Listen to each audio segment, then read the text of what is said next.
Ampitiavana indray tompoko lasy tompoko avy tsy tiako ny tokantranonao amin'ity ariva ity manasanao ihany koa izay eto amin'ny fampahalalam-baovao ny fahita lavitra AmaTV anaraka hatramin'ny farany ireo andindim-baovao izay voahangona tamin'ity androany ity.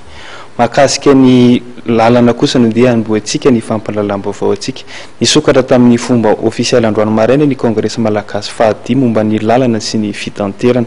Lalonana teo ambany fiahin'ny filoham-pirenena Ratsonary Mapianina no nentina nanatanterahana ny lanonam-panokafana ity kongresy ity. Nomeny fitondram-panjakana lanja manokana tamin'ity androany ity ny resaka fanamboaran-dalana eto Madagasikara. Tonga nanatrika ny lanonam-panokafana ny Kongresy faha-10 Malagasy momba ny lalana sy ny fitaterana ireo filohan'ny androm-panjakana Malagasy.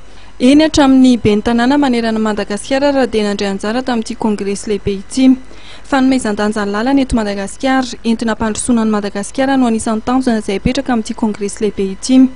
Nandritra ny firesahana tamin'ny mpanao gazety dia nanamafy ny filoha Ratsonary Mampianina fa tafiditra indrindra ao anatin'ny fampihavana pirenena amin'ny fanamboaran-dalana ary olona ara-pahamiana izany eto amin'ny firenena. Anisany hovoizina ahafahan'ny Madagasikara manatsara ny tambazotra ny famporisihana ny 3P na ny fiara-miasan'ny fanjakana amin'ny sehatra tsy miankina. Lazaiko moa dia hoe ambom-pionana androany satria dia resaka lalana ary raha amin'ny resaka lalana izany tsika dia fotodrafitrasa lehibe ao anatin'ny programan'ny filoha, programam-panjakana, ny fanomboarana, fanitarana lalana. Ny politika moa izay napetraka dia ny hoe ny anaovana ny lalana dia lalana vaovao izy izany amin'ny toerana izay mamokatra satria tokony avoaka ny vokatra. Zay zany no tanjona voalohany amin'ilay izy ho asiana lanjany ihany koa zany ny fanamboarana ilay lalana izay simba amin'izao fotoana izao ary rarina tokony amboarina loatra indrindra ny amin'ireo toerana famokarana. Volaza androany teo moa zany any amin'ny hoe RN 44 efa fantatry iny efa anisan'ny atao rehetra zavatra izay.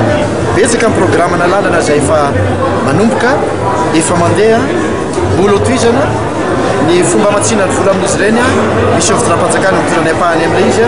Ny betsaka amin'izao fotoana izao dia hoentin'ny mpamatsy vola izay mahazatra antsika kanefa koa dia misy fomba famatsim-bola sy endrika vaovao fiaraha-miasa amin'ireny fanamboarana lalana ireny dia ny hoe partenariat public privé izay iarahana sehatra tsy miankina zany.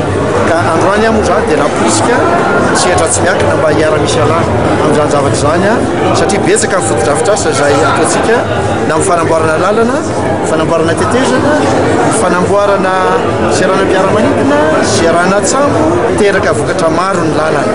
Ao ny fampandrosoana ara-toekarena, fampandrosoana ara-tsosialy, fa ao ihany koa zany ny zava-dehibe izay efa niteneniko, voiziko ny hoe lalana no hitondra ny fihavanam-pirenena. Rehefa afaka mivezivezy ny olona, rehefa afaka mifandray fampikasokasoka ny olona dia manena lelanelana misy eo amin'ny samy olona avy ny faritra samihafa zany ary izay no fototra tena hoe fihavanam-pirenena.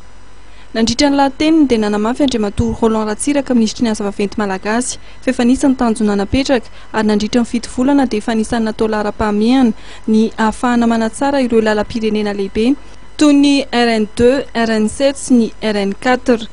Anisan'ny tanjona amin'ity kongresy ity ihany koa ny ahafahana mamaha-teboka maromaro toy ny fampiofanana ny tanora malagasy amin'ny sehatry ny asa vaventy, fanafoanana ny fitohanana ny famovozana eto Madagasikara ary koa ny fanamboarana ireo lalana ahafahana mamoaka ny vokatra avy amin'ireny faritra mpamokatra eto Madagasikara ireny.